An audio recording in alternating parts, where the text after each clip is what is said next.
Hello, well today I'm in Birchwood, a suburb of the city of Lincoln.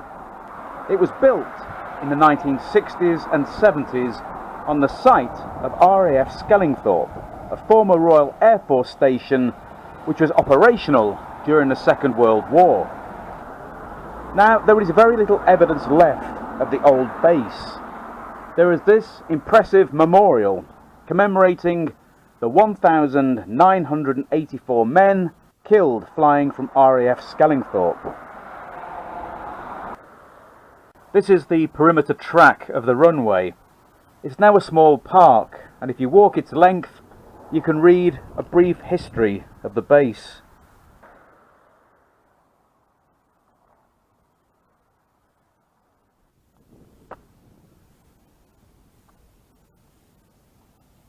The poppies painted on the ground represent the aircraft and aircrew lost from 50 and 61 Squadron.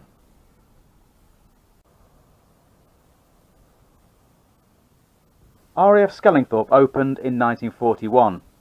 It was the base for number 50 Squadron, equipped with Hampden bombers.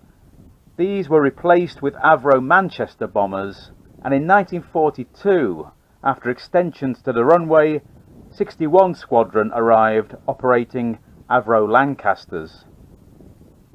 Now, although RAF Skellingthorpe is long gone, there are a few tangible reminders of the old base, and I'm going to try and find them. For example, here is a small section of the main runway, but not all of the remnants are quite so accessible. This is Birchwood Nature Park, and somewhere in there are the remains of RAF Skellingthorpe. The reserve is located to the southwest of Lincoln. It's a good mile away from Birchwood. And here's a signboard commemorating the heroism of the pilots of 50 and 61 Squadron. Now, I have never been to these woods before, and frankly, I haven't a clue what I'm looking for.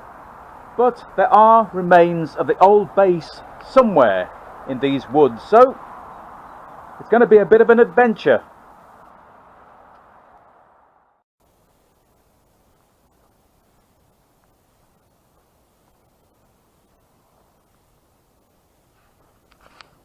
Now, I've been walking for quite some time now, and I didn't realise just how huge this place is. There's nothing visible from the designated tracks, so it's time to go off-road.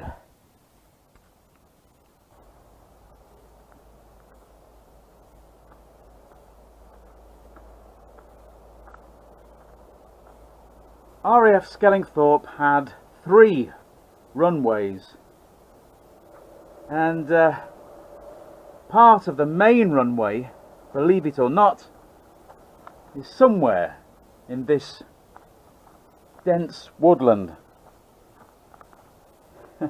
This really is going to be a bit like finding a needle in a haystack. There are also the remains of some of the buildings.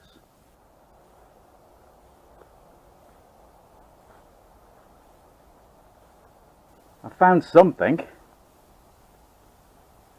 but certainly not what I was expecting. I seem to have found the home of the local wild man. Interesting. And a bit creepy.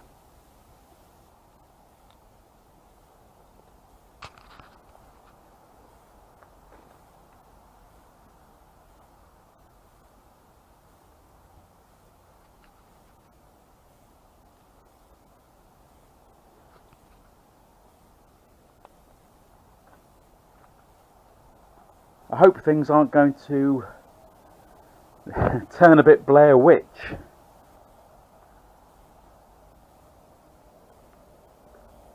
Now, I do have a strong sensation that I'm being watched. Probably my imagination, but either way, I'm going.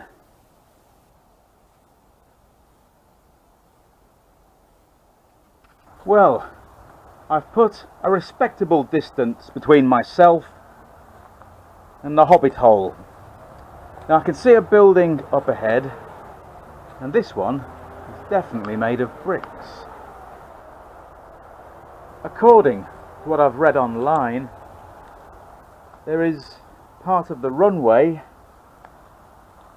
and a bunker in these woods, but there's no mention of this building. It's certainly not the bunker. I've seen photos of it and it's in a lot better condition than this is. Now I know it's not the bomb dump, because judging by photos I've seen, it's a big building situated in woods on the other side of the bypass. So, anyone knows what this is, then let me know in the comments.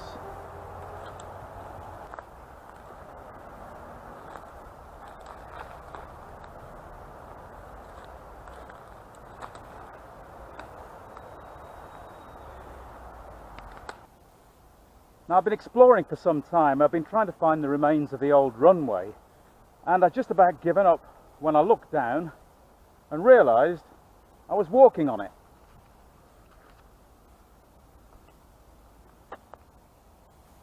This circular piece of concrete is the main runway signal pan. This is where the mobile control tower, known as the runway caravan, would have parked. Now, runway caravans were often used on very large airfields when the main control tower was often some distance away. The control tower at RAF Skellingthorpe was roughly about a mile from here. It was situated where the Lancaster Junior School in Birchwood now stands. The meadow bordering the runway is home to endangered species such as glowworms, skylarks and rare plants. Now, standing here, it's hard to imagine that just beyond those trees is a large housing estate.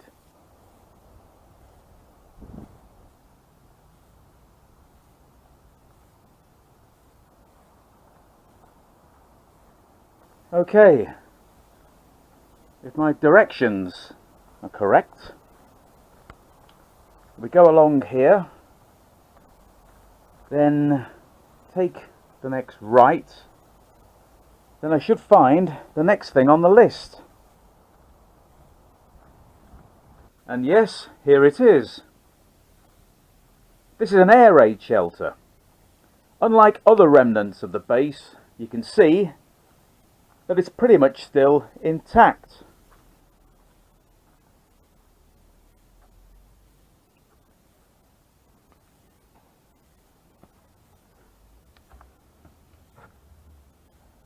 Now, it's very dark in there. I can't see a thing. Wish I brought a torch. No way I'm going in there. Now, this is an example of a brick-built surface shelter.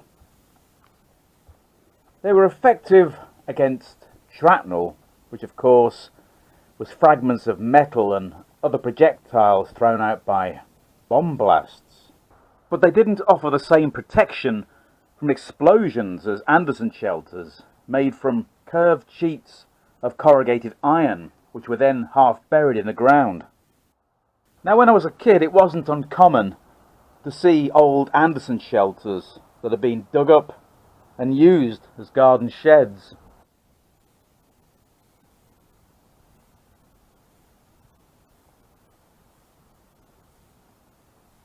Okay, well, to my knowledge, that's all of what remains of the base, at least in this part of the woods. However, the bomb store and the loading ramps are situated on the other side of the A46 bypass in woods near Skellingthorpe village, which is a bit of a trek from here. I just know it's going to take hours to find, and frankly, I've had enough for one day, so I will resume my journey tomorrow. And at some point, I will tell you a few supernatural stories associated with RAF Skellingthorpe.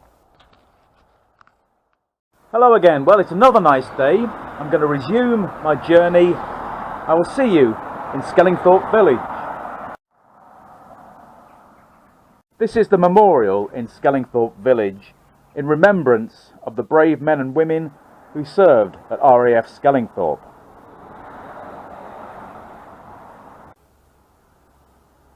The Heritage Room used to be a railway building, and is all that remains of Skellingthorpe railway station that closed to passengers in 1955.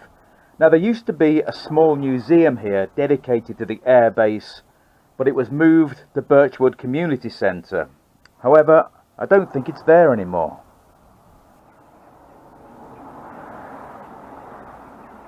Okay, I'm going to try and find what remains of the bomb stores.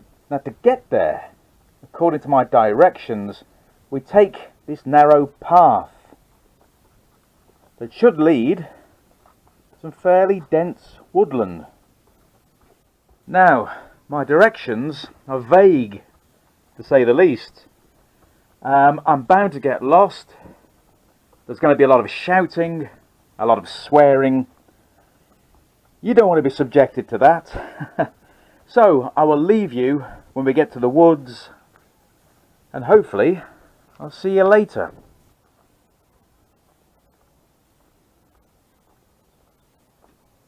Well, I'm on the other side of the wood.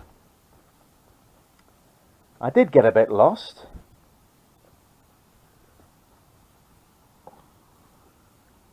But fortunately, I bumped into a chap walking his dog. He assured me that what I'm looking for is in the woods beyond the fields. Bull. I sincerely hope not. Now we must be getting close, because you can plainly see part of the road that would have been used by the munition trucks. Well, I've just squeezed through the world's smallest gate into yet more woods.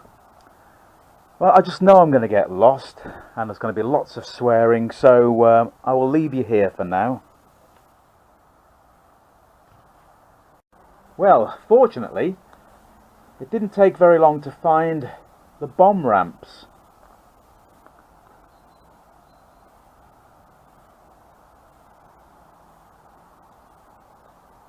I will tell you very basically how the ramp was used. There would have been a slope on the other side of this wall. Ropes were securely fastened to these rings. The trucks carrying the bombs parked roughly where I'm standing. The bombs were then rolled off the truck to the edge, secured by the ropes, and then gently rolled down the ramp.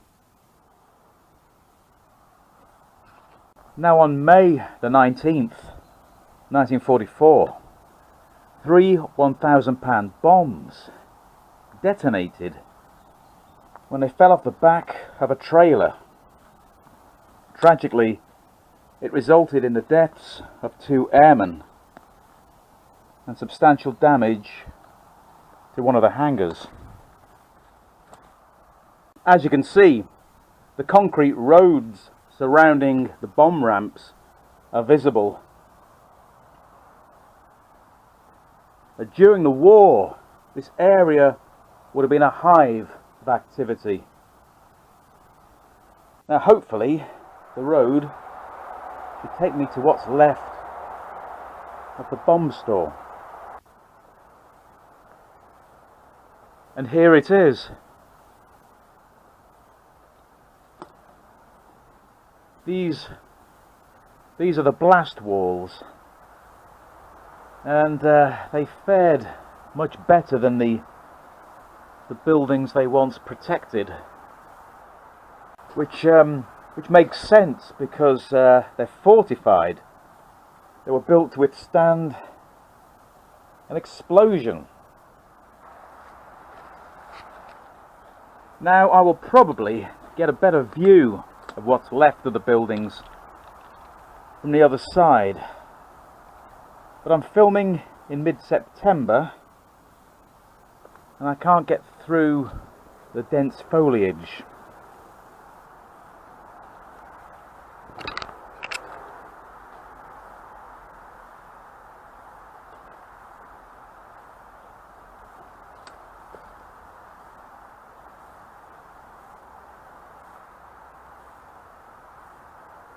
I'm standing on one of the blast walls and I'm getting a good view of what was once the incendiary and pyro stores of RAF Skellingthorpe that'll soon be lost to time.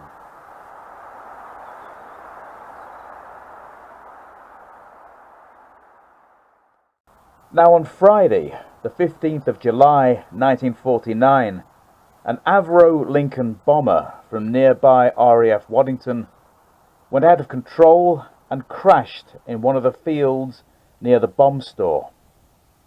The aircraft was totally destroyed on impact, and tragically, all 7 crew members from 61 Squadron were killed. It is said that at certain times, the drone of a phantom bomber can sometimes be heard here on Skellingthorpe Moor, although when people look up, there is nothing to be seen.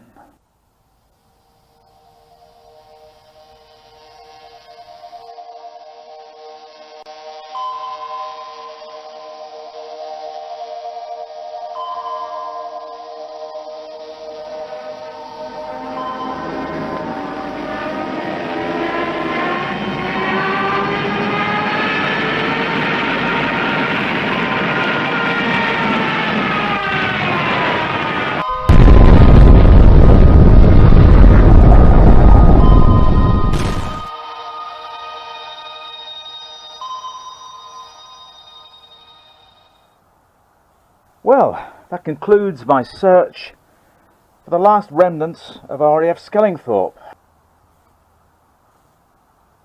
Now, I think there's at least one other building somewhere in the woods, but I wouldn't even know where to look. And I think I've had enough of the woods for a little while.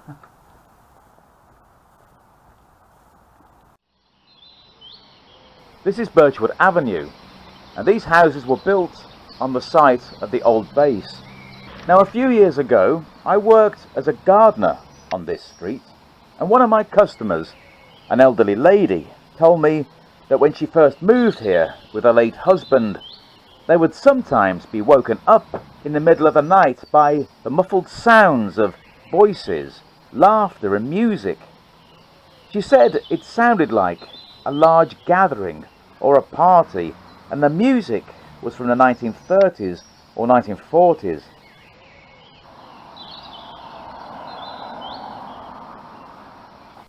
Now, the neighbours weren't to blame, because bizarrely the sound came from the inside wall of a spare bedroom. But if that wasn't strange enough, her husband was in the room one day when he saw the apparition of an airman in full flying gear step out of the wall and vanish. Naturally, he was rather shaken. However, this signalled the end of the haunting, as nothing supernatural was seen or heard in the house from that day forth.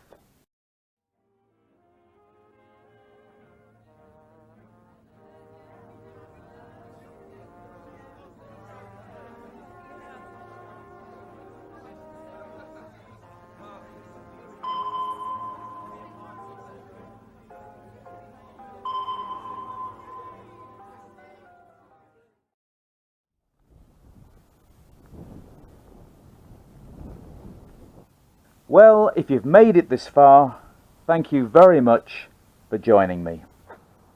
I will leave you with another supernatural mystery from RAF Skellingthorpe, documented by military historian and author of Ghost Stations, Bruce Barrymore Halpenny.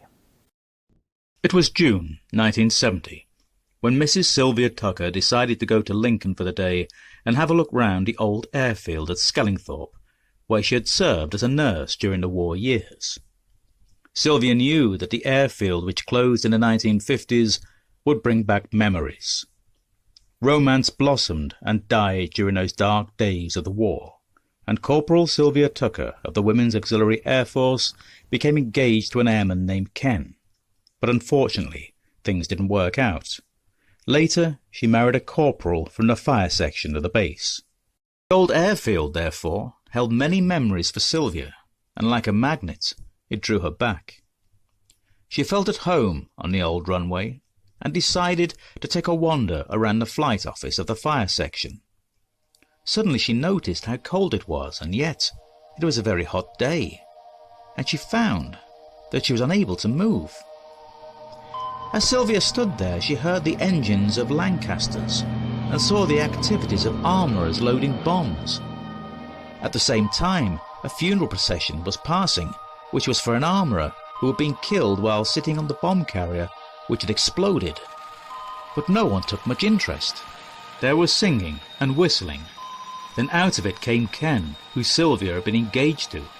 She waved to him and called, but he did not answer, although she was sure he saw her. Then she felt someone touch her arm, and everything was back as quiet as before, except for the birds singing and the workman who spoke to her. He said he had seen her acting very strangely, waving her arms, shouting and sobbing. He knew she was a stranger to the area, otherwise she'd have known better than to go across the airfield on her own. So had Sylvia stepped back in time and experienced a ghostly reunion. Those 5 wartime years served in the Women's Auxiliary Air Force are etched firmly in her mind. She, like so many others, witnessed so much tragedy. But as a nurse, Sylvia was always regarded as very level-headed, and not the sort of person to make up a ghostly reunion. However, she was very sure of what she had seen and heard that day on the long-abandoned airfield of RAF Skellingthorpe.